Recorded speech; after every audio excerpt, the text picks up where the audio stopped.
Hi hello అండి, నేను వామ్ జావ చేస్తున్నాను ఈరోజు.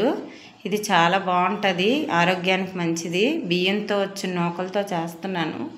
ఇవి బాగా కడుక్కొని వెసరు వాటర్ పోసుకొని స్టవ్ మీద పెట్టుకోవాలి. ఈ విధంగా చూసారు కదా, ఇలా కడిగేసుకొని వాటర్ పోసుకొని పొయ్యి మీద పెట్టుకొని ఇది కొంచెం బాగా ఉడికినాక ఇందులో తగినంత ఉప్పు, ఒక స్పూన్ కారం వేసుకోవాలి. చూసారు కదా, ఈ విధంగా బాగా ఉడకాలి. ఉడికినాక చింతపండు పులుపు వేసుకోవాలి, అల్లం వేసుకోవాలి.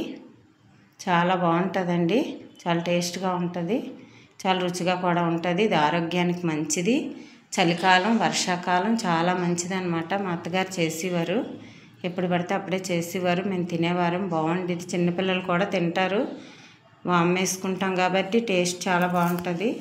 చూసారు కదా, ఈ విధంగా చింతపండు పులుపు వేసుకొని ఇలా బాగా ఉడికినాక ఒక అల్లం ముక్క తీసుకొని బాగా దంచుకొని ఇందులో వేసుకోవాలి. ఇది ఇలా విధంగా వేసుకొని బాగా ఉడికినాక ఇది పోపు పెట్టుకోవాలన్నమాట. చూసారు కదా, ఇలా బాండి పెట్టుకొని కొద్దిగా ఆవాలు, వాము వేసి ఇలా బాగా పోపు వేగాలన్నమాట. వేగినాక ఒక 10 ఎల్లుల్లి గుడ్లు వేసుకున్నాను.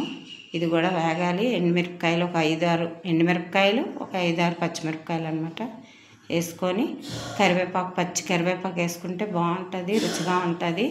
ఉల్లిపాయ కూడా వేసుకోవచ్చు. ఒక ఉల్లిపాయ వేసుకొని పోపు పెట్టుకుంటే చాలా రుచిగా ఉంటుంది, ఆరోగ్యానికి మంచిది, చాలా టేస్టీ. ఆరోగ్యం చేసి చూడండి, చెప్పండి, ఎంతో బాగుంటుంది వామ్ జావ. ఈ వామ్ జావ జలుబులకి, దగ్గులకి బాగా పనిచేస్తుంది. చూసారు కదా, ఈ విధంగా చేసుకోవాలి.